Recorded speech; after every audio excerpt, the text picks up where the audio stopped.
ጀምረናል።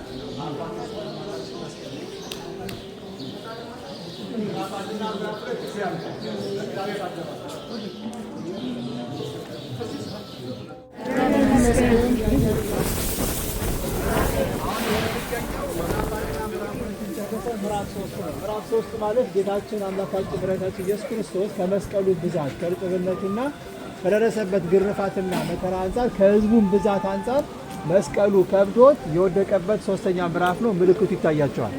ይህ ሶስተኛ ምዕራፍ ይኸው መስቀሉ ይዞ የወደቀበት ነው። በዚህ ፍኖተ ሎዛ ላይ በ14ቱ ምዕራፍ ጌታችን መስቀሉ ይዞ 3 ጊዜ ወድቋል። በየተራ እናሳያቸዋለን። ሌላው ደግሞ የምትመለከቱት አራተኛው ምዕራፍ ነው። 3 እና 4 እዚህ ጋር ነው የሚያበቃው። አራተኛው ምዕራፍ ማለት ደግሞ ከእናታችን ከቅድስት ድንግል ማርያም ጋር የተገናኙበት እመቤታችን ያለቀሰችበት ስለ ልጇ ስቅለት ስለ ልጇ መከራ ያለቀሰችበት ቦታና እመቤታችን ልጇን ያገኘችበት መስቀሉ ይዞ ከወደቀ በኋላ ያገኘችበት መታሰቢያዋ ነው። ይህ የእመቤታችን ቤተ መቅደስ መታሰቢያ ሲሆን ይሄ ደግሞ ሶስተኛው ምዕራፍ መታሰቢያ ነው። ወደ አራተኛውና አምስተኛው ምዕራፍ እንቀጥላለን። የምንገኘው ስንተኛ ምዕራፍ ነው? አምስተኛ። ጽሁፎቹን እየተመለከታችሁ እሺ፣ ጽሁፉን እየተመለከታችሁ አምስተኛው ምዕራፍ ነው። እዚህ አምስተኛው ምዕራፍ ላይ ጌታችን አምላካችን መድኃኒታችን ኢየሱስ ክርስቶስ መስቀሉ ከብዶት ስምዖን ቀሬናዊ የሚባለው ያገዘበት ቦታ ነው። አምስተኛው ምዕራፍ ማለት ነው። በአሁኗ ሊቢያ በምትባል ትውልዱ ሊቢያ ነው። በሊቢያ በምትባል ወይ ደግሞ ቀሬናዊ በሚባል አካባቢ የተወለደው ስምዖን በዚህ አካባቢ ሲመጣ የመስቀሉ መክበድና የጌታችንን መድከም አይተው መስቀሉን አግዘው ብለውት መስቀሉን ያገዘበት የአምስተኛው ምዕራፍ ነው። መታሰቢያ ቤተ መቅደሱ ይሄ ነው። አንድም ጌታችን መድኃኒታችን ኢየሱስ ክርስቶስ ከመስቀሉ ክብደት አንጻር ሲደገፍ እጁ እዚች ጋር አሻራ አለ። የእጁ አሻራ ዳበስ እያደረጋችሁ እየተሳለማችሁ አሻራው እዚህ ይገኛል ማለት ነው። ስምዖን አምስተኛው ምዕራፍ ላይ ያገዘበት ስፍራ ነው። ወደ ስድስተኛው ምዕራፍ እንሄዳለን። ያላችሁ ከኋላም ያላችሁ ጫን አድርጋችሁ ክብደቱ እኮ ለዚህ እኮ ነው። ሁላችሁም ያዙት በረከት ነው። እዚያ አልከበዳችሁ አይሆንም። መድኃኒታችን ኢየሱስ ክርስቶስ እዚሁ ቬሮኒካ የምትባል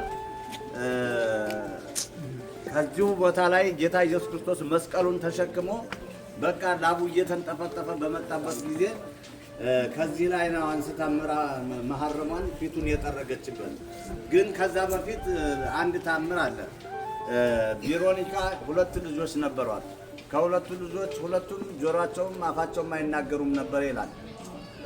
ግን ጌታ ኢየሱስ ክርስቶስ በጲላጦስ አደባባይ ፍርድ ከመሰጠቱ በፊት ይህ ሰውዬ በህልሜ ንጹሕ ነው፣ ምንም ነገር የለውም፣ ደግሞ እሷም ደግሞ የጲላጦስ ሚስት ነበረች ይላል እና ከዛ በኋላ ጲላጦስ ፍርድ ከመስጠቱ በፊት ደብዳቤ ጽፋ ላከች ወደ ጲላጦስ ይላል።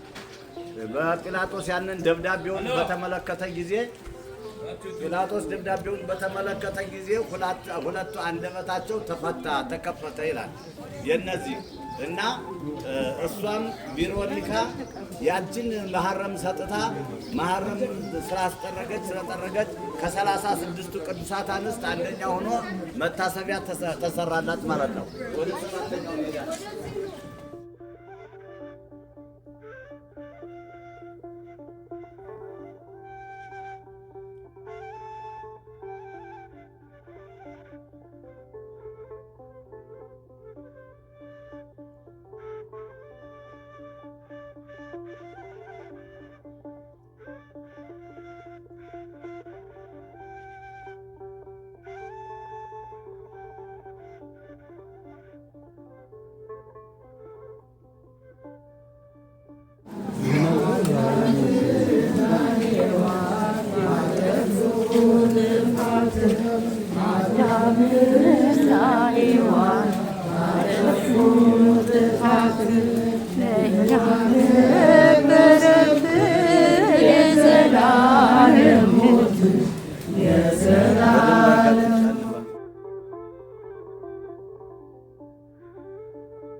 እየተከታተላችሁ ነው።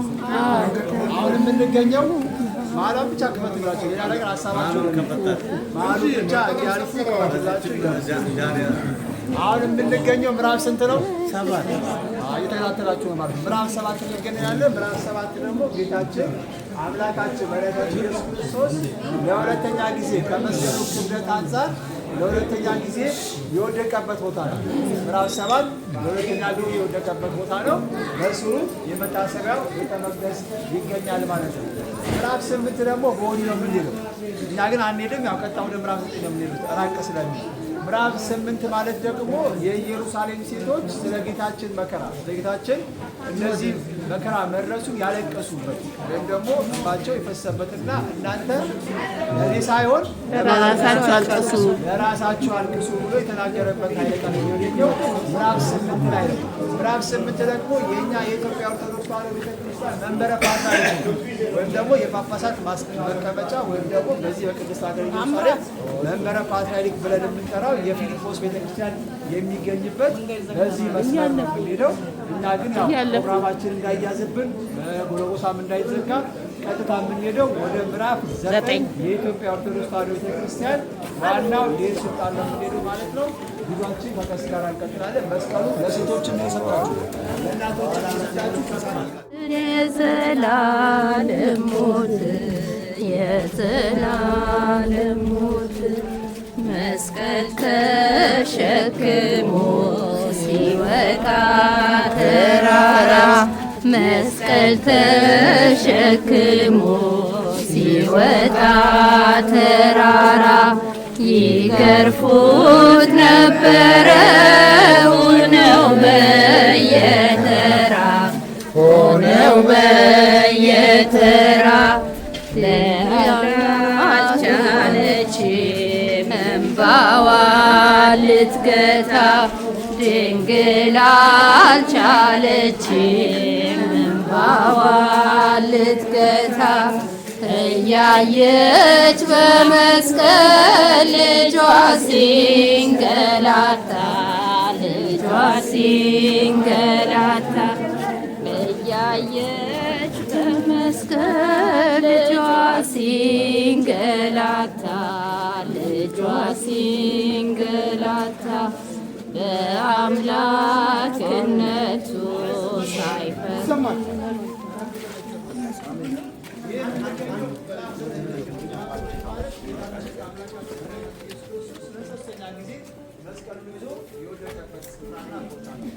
ከዚህ በኋላ መስቀል ወደ ውስጥ አይገባም። መስቀሉ የሚባለው የቻችን የሆነ ሁሉ እንዳለመጠቆለ የኛ የነበረበት ከተወሰነ ጊዜ በኋላ ግን ግብጾች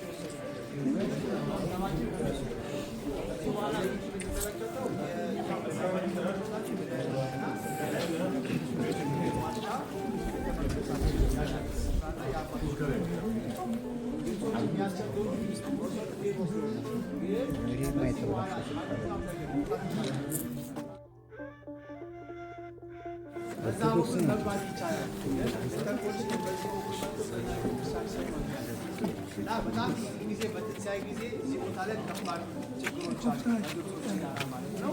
የእኛ ሮስ የሆነ የተወሰነ አሁን ላይ መንግስታችን ቀጥታ ምንሄደው ከብተን መድኃኒዓለም ዋሻ ተሳልፈን ምዕራፍ 10 ጋር ደግሞ ያለው ገለጻ